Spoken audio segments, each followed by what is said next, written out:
Oh, hey guys, it's Sarah here from Money Matters for Everybody. Hopefully you all had a great week.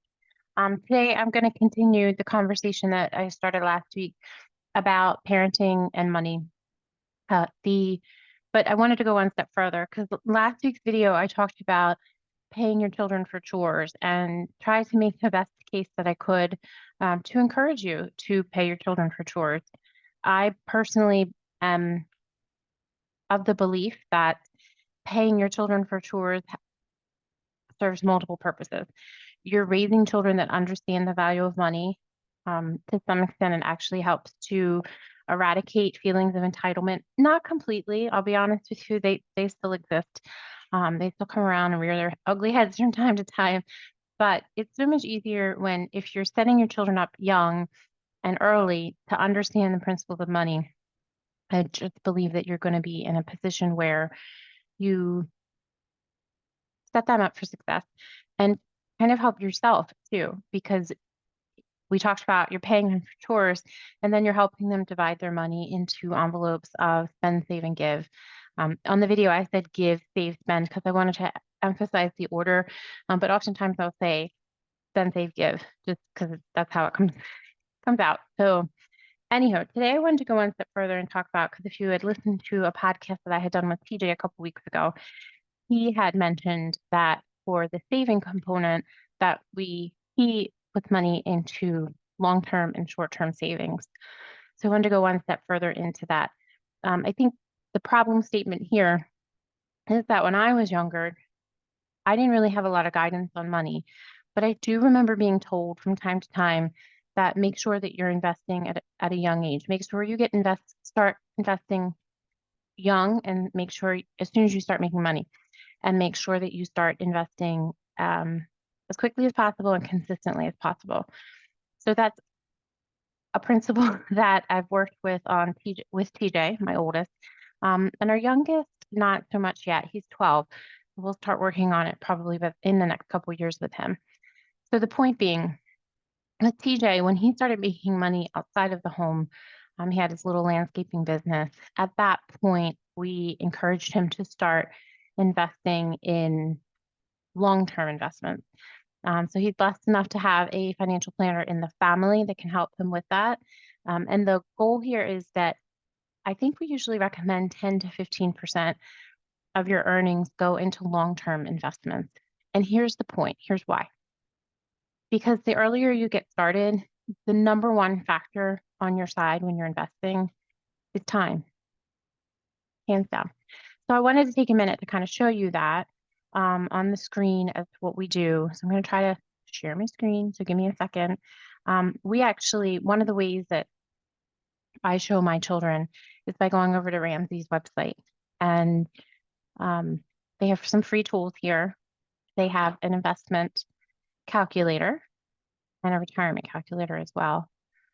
So we go into here. And I think that one of the challenges that I had at a young age is I didn't have a visual tool to help me understand um, any of this, right? The impact of saving long term and the benefit of time.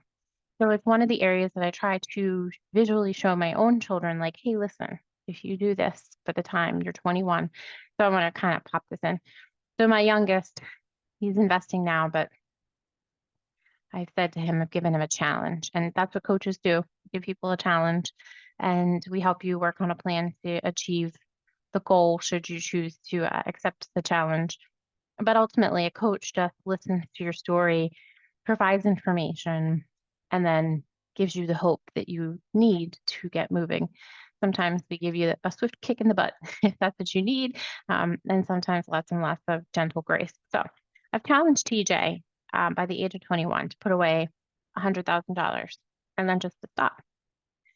The average rate of return in the last 30 years in the S&P 500 has been roughly 10 to 12%, and I did check that on my investments this morning, and that is indeed accurate. So we'll go with the 11% just for the heck of it. So you can see the challenge I put in front of TJ, who is an entrepreneur, and I posted a little short video last night about not afraid to work, and believes that we live in the land of opportunity in this country. So I've worked at helping him get into the mindset of spend, save, give, and I'll go one step further. And this comes out of the spending bucket. So we talked about 10% goes to give, the remaining funds can actually get split over spend and save. But in this category, so we go 10% in give, 10 to 15% in long-term save. And then I think I talked previously about a match. We are fortunate and blessed enough at this point that we do match our children, or TJ in particular, and we will match Ryan as well when he gets to that age. So we're in a position and we're blessed enough that we do match them on their contributions. So so I said 100,000. Your target here is try to get 100,000 by the time you're 21. And this doesn't look at anything that's already in there, right? Oops, excuse me. Yeah, so this just assumes by 21, he's putting $100,000 in. And then he's going to retire at age 62. I don't know. You could technically drop this down and say, I want to retire at 59 and a half, which I guess we'll put in 59 for that. And from the age of 21 to 59, average rate of return of 11%. Now, if this is 12%, which I think is kind of high, but I can't fight with the historical context here. So we can't fight with history, I should say. So, and then, so you see he will have basically $9 million in retirement. And I think the recommendation is that you live off of 3 or 4% of what's in there. I think that he could probably be okay with that. And then if you want to go to the low side of just saying 10%. But I wanted to kind of point out that look at the contribution. His initial balance is 100,000, 2% of the total, and then 98% is all growth. And I think that that's something in this country that I really want us as parents to focus on. There's so many opportunities for our children to make money, to set them up for success. You don't have to go to college. You can go to college, but it shouldn't be, we have to get away from this conversation that says that you have to go to college to be successful. Because I'm going to show you a 16-year-old who's been working for the past 2 years now at his own business and doing remarkably well. So we have to get away from that dialogue. Anyhow, and if you just drop this to 10%, he's looking at 4 million. Again, could you live off of 3% of 4 million a year? Probably. I could make it work. So hopefully that was helpful to you, to give you a little bit of insight as to how we try to just kind of put a visual out there and share that with our kids. I do talk to some parents sometimes and say, if you're blessed enough and you can put $2,000 or $2,400 away when your baby's born, and 10 to 12%, I like 11 because I like to come in the middle. By the time they go to retire, they'll have 1.5 million. And you'll have some like naysayers out there who are going to say to you, oh, that's going to be nothing, in 59 years. And I'm here like, okay, so 1.5 million is not going to help them. Like, it will help them. So try not to fit into that mentality. I like to call that victim mentality. That we don't have room for that here.